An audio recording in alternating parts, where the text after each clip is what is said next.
Қайырлы күн достар, бүгін бізде Chevrolet Aveo автокөлігі. Головка прокладка ауыстырып болғаннан кейін көлік қызбай қалған.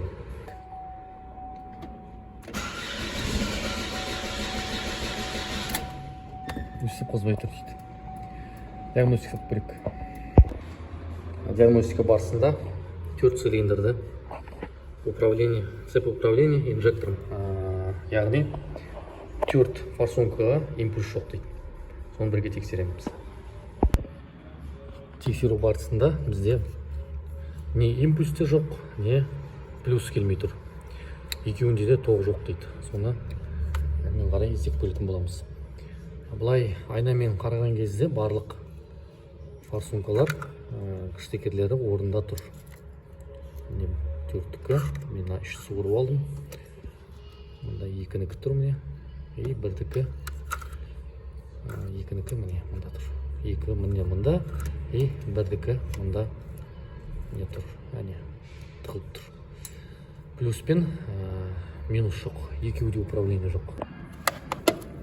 Мынау форсунканың кассасы. Форсунканың кассасы бұл жерде айқасады. Мама папа бар. Сол мама папаны қазір ашып қараймыз.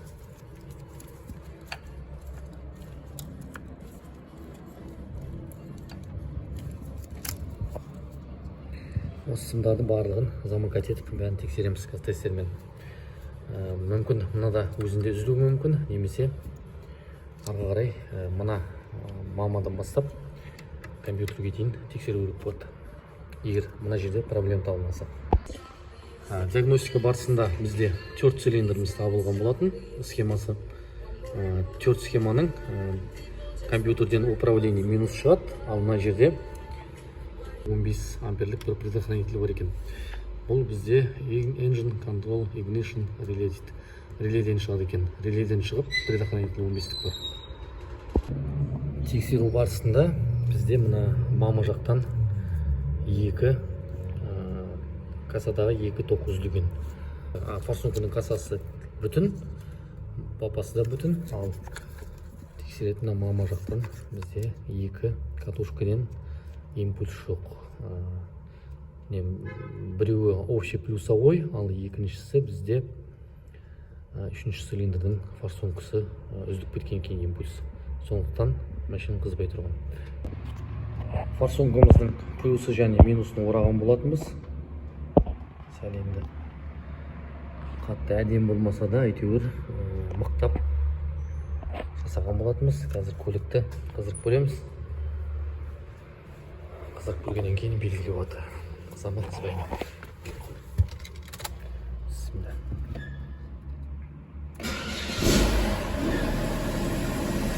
Қақпанан қызды.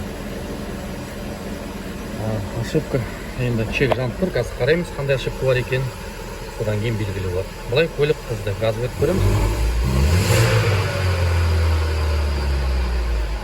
Оны бесперебой жасап тұр. Мана қызбай тұр еді болмаса. Бізде 4 цилиндрдің ошибкасы кеткен болатын. Текущийда тұр еді, барлығы сөнген болатын. Қазір ошибкасын өшіреміз. Енді бізде 1, 2, 3 ошибка бар текущий. Бізде высокий напряжение цепь, датчик температуры, охлаждающей жидкости двигателя. Яғни датчик температуры көрмей тұр. Сосын низкое напряжение датчика давления, охлаждающей жидкости кондиционера воздуха, давление хладагента. Сосын отсорбы датчик жасамай тұр дейді. Мына ошибканың неге жанып тұрғанын сізге қазір түсіндіре кетейін.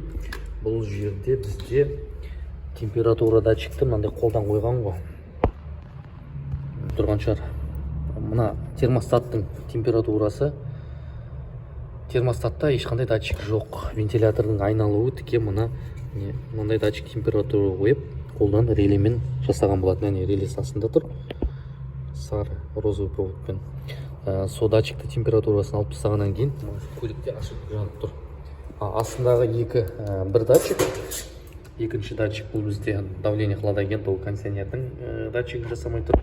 Сосын ең соңғы үшіншісі бұл бізде отсорбер датчик жасамай тұр дейді. Негізде енді үшеуі ондай алып баратқан көлікке жүргізетін көлікке ондай қатты зақымы жоқ. Бұлай көлік қызып тұр. Осылай міне Chevrolet Aveo көлігімізді иесін қуантып қыздырып берген болатынбыз.